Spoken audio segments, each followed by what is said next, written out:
What's up, kids? How are you doing? You okay? Tô indo ao shopping fazer umas comprinhas, depois eu vou tomar um sorvete e em seguida eu vou voltar para casa. Vamos lá comigo? Bora lá! Você percebeu que nessas 5 frases que eu usei o verbo ir? O verbo ir no inglês é o verbo go, você sabe disso. Ele é tão comum em inglês quanto em português. O que eu não sei e quero tentar ajudar é se você sabe usá-lo de todas as suas formas, em toda a amplitude que ele tem. Se você não sabe, fica comigo que nos próximos minutos eu tenho certeza que eu vou te surpreender e você vai curtir esse vídeo. Let's get it started!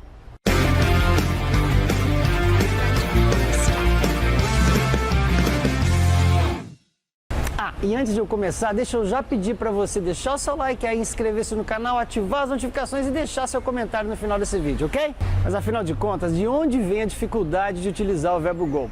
Vem de uma coisa chamada collocation, ou seja, que são as palavrinhas que vêm juntos do verbo, certo? Porque afinal de contas há uma variedade muito grande. Você pode usar o go e um lugar do lado, você pode usar o go e a preposição to do lado, você pode usar o go, a preposição to e o artigo a or and do lado, você pode usar o go, a preposição to e o artigo the do lado, você pode usar o go mais um verbo no infinitivo, o go mais um verbo terminando em ing e também o go mais um substantivo do lado. Para todos esses casos nós vamos ver exemplos e você vai aprender todos eles, pode ficar tranquilo. Vamos começar pela expressão mais curtinha de todas elas, que é go home. Ninguém fala go to home, você fala go home ou go back home se é para voltar para casa. E assim sempre será, porque nós estamos falando de collocation, ok? No segundo passo você pode usar go to e aí vai vir algum lugar do lado, como go to church, go to school, go to college. Em todas essas expressões você não vai usar artigo nenhum dando entre elas. Go to church, go to school, go to college, certo? Para dizer os lugares que você frequenta. Por essa razão esse artigo the não vai estar lá. Então para dizer que você vai para a escola, que você vai à igreja ou que você vai à faculdade, que você frequenta, go to school, go to church and go to college.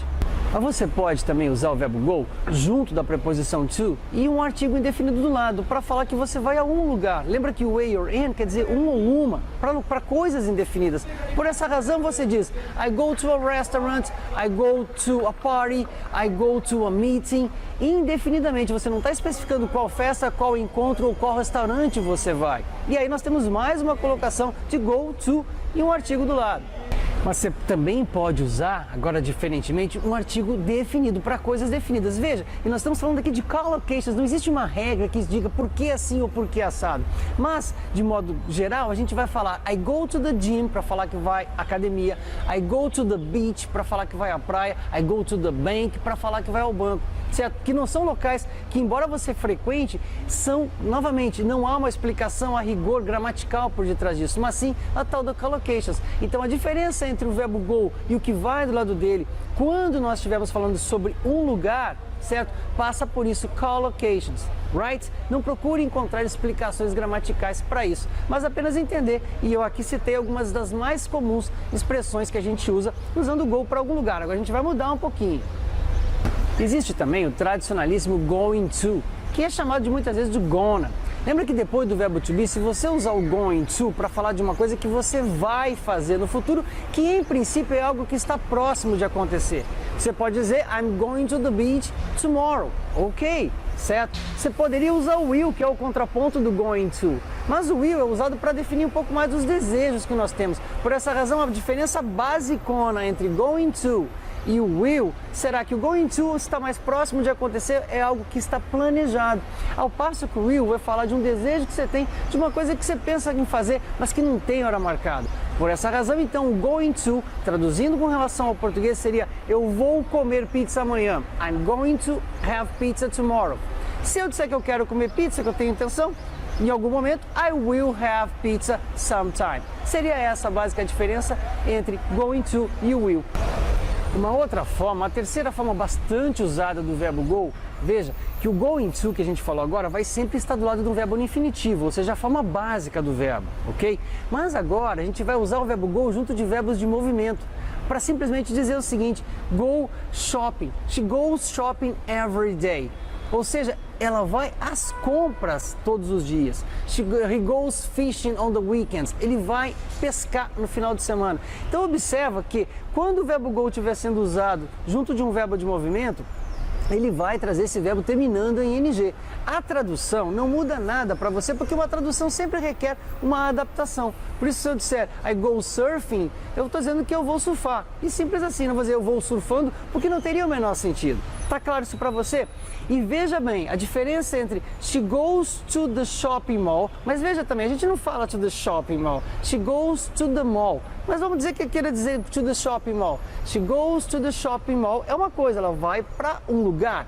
She goes shopping é uma outra coisa. Tá claro isso? Então, ir para um lugar e ir fazer alguma coisa. Go to the mall and go shopping. Ok? Um quarto caso, que também é bastante comum e um pouco diferente para nós, passa por usarmos o verbo go junto da preposição for, para dizer que nós vamos agora não para algum lugar, nem para fazer alguma coisa, mas que nós vamos um substantivo. Observa só o exemplo. Se eu disser assim, let's go for a walk, vamos para dar uma caminhada. Let's go for a ride, vamos dar um passeio. Let's go for a drink, vamos tomar uma bebida. É super comum e nesse momento o verbo go está sendo usado como um phrasal verb, que é um pouco diferente. Eu vou deixar na descrição aqui, inclusive, um vídeo completo que eu tenho utilizando todas as formas do verbo go como phrasal verb. Aí você procura aqui embaixo, ok?